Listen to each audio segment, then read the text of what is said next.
Hello friends, welcome to this channel. जैसा कि आप लोग जानते हैं कि हमने एक प्रोग्रामिंग लैंग्वेज की शुरुआत करी है जिसका नाम है C plus plus. C plus plus का पहला लेक्चर अपलोड हो चुका है। अगर आपने पहला लेक्चर नहीं चेकआउट किया है तो प्लीज़ आई बटन पे लिंक आ रहा है, आप उसको जाके एक बार चेकआउट करें। जब आप पहला लेक्चर देखेंगे तो आपको सेकेंड लेक्चर समझ में आ जाएगा। आज हम लोग नेक्स्ट लेक्चर की बात करते हैं जिसका नाम है इनपुट और output instruction. Input output instruction एक बार अगर आप सी पढ़ चुके हैं तो आप जानते होंगे, जैसा सी में हम लोग प्रिंटफ और स्कैनफ का यूज़ करते थे, उसी टाइप से यहाँ पर हम लोग इनपुट और आउटपुट के लिए सीन और सी आउट का यूज़ करते हैं। कोई बात नहीं, अगर आप में से किसी ने सी नहीं पढ़ी है तो कोई दिक्कत नहीं है, आप सी प्लस प्लस पढ़ के भी आप सब सीख सकते हैं। बस सी एक लो लेवल थी और सी प्लस प्लस एक एडवांस लेवल है, उसका कुछ ज़्यादा फर्क नहीं है दोनों में। तो आज हम लोग बात करते हैं इनपुट और आउटपुट इंस्ट्रक्शन के बारे में। इनपुट और आउटपुट इंस्ट्रक्शन के लिए क्या होता है, इनपुट लेने के लिए हमको यूज़र से कुछ इनपुट लेने के लिए कोई एक प्रीडिफाइन ऑब्जेक्ट का यूज़ करना पड़ता है, आउटपुट लेने के लिए प्रीडिफाइन ऑब्जेक्ट का यूज़ करना पड़ता है। बट आउटपुट और इनपुट इंस्ट्रक्शन में जो दो ऑब्जेक्ट यूज़ हो रहे हैं वो फंक्शन नहीं है, ये मैं आपको पहले ही क्लियर कर दूँ। जैसा हमको कोई भी यूज़र्स किसी भी यूज़र से हमको नंबर्स इनपुट लेना है, उसके लिए हमको सबसे पहले वेरिएबल्स डिक्लेयर करने पड़ेंगे। हमने वेरिएबल्स दो वेरिएबल बना दिए ए और बी नाम के। अब ए और बी में हमको दो वैल्यू चाहिए। अगर दो वैल्यू हम यूज़र से इनपुट लेंगे तभी हम उसमें अगला प्रोग्राम रन करा सकते हैं, या फिर मानेंगे ऐड का, सब्ट्रैक्शन का, मल्टीप्लिकेशन का, एंड कोई भी टास्क हो उसमें हम परफॉर्म करा सकते हैं। बट जब तक हम दो नंबर्स को इनपुट नहीं लेंगे तब तक हम आउटपुट में उसको अच्छे से शो नहीं करा पाएंगे। हम लोग क्या करते हैं, इनपुट के लिए सबसे पहले सी इन नाम का एक प्रीडिफाइंड ऑब्जेक्ट होता है, ऑब्जेक्ट है, इसको यूज करेंगे। सी इन से आपको समझ में आ रहा है, सी इन यानी कि इन का मतलब इनपुट, सी इनपुट।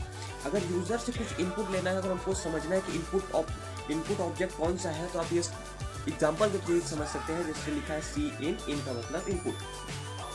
अब जब सी इन लिखते हैं उसके जस्ट बाद हमको लिखना पड़ता है इन एक्सट्रैक्शन ऑपरेटर।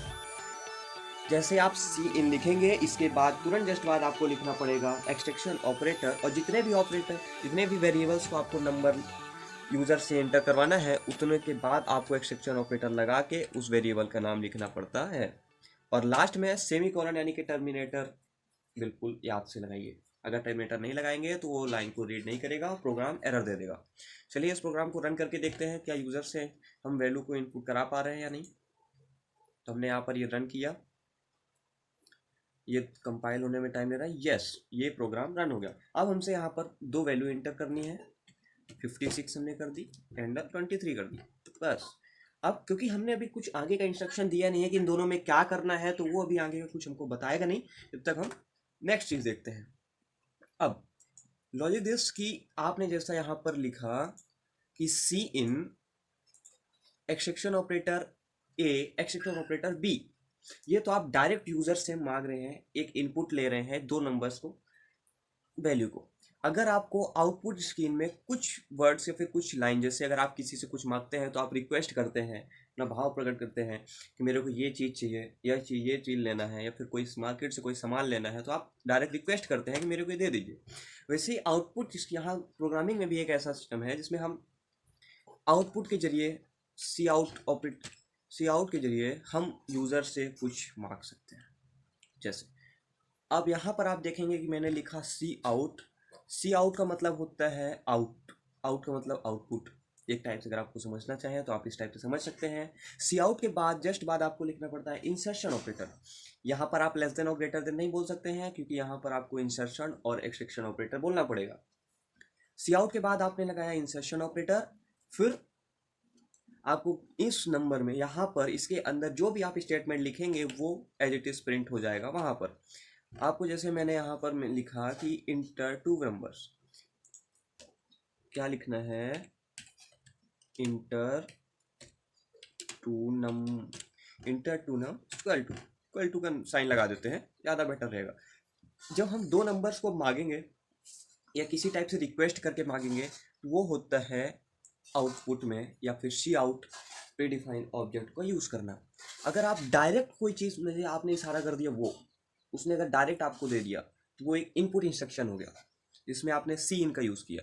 इस प्रोग्राम को रन करके देखते हैं क्या सही आ रहा है। Compile and run. देखिए जैसा कि इसमें दिखा रहा है inter two numbers, inter two numbers.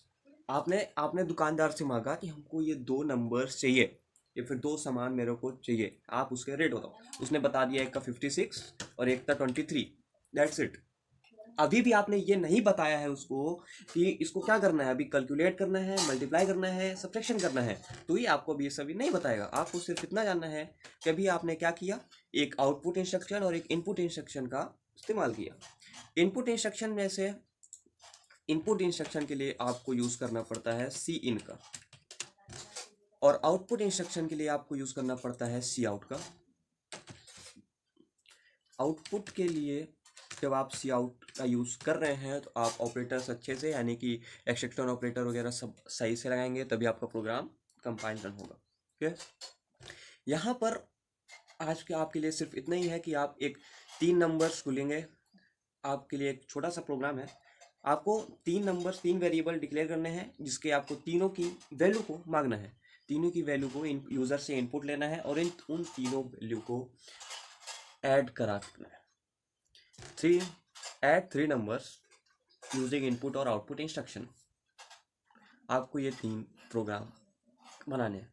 इस टाइप के आपको 3 प्रोग्राम बनाने हैं, प्लस का, माइनस का और एक इनटू का या फिर मल्टीप्लिकेशन का। वैसे